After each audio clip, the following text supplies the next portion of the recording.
Hey, and welcome to Smart Office, weekly tips and tricks to work around Microsoft Office applications.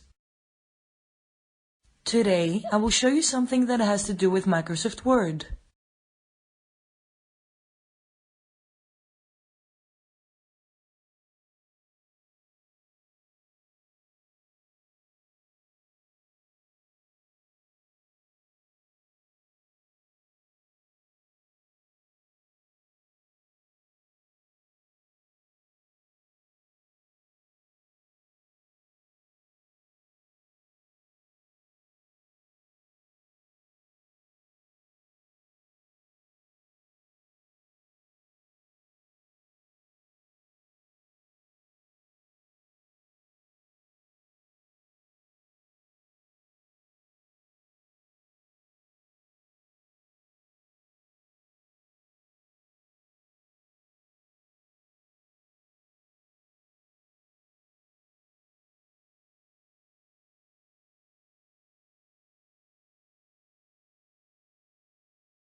Thank you for watching.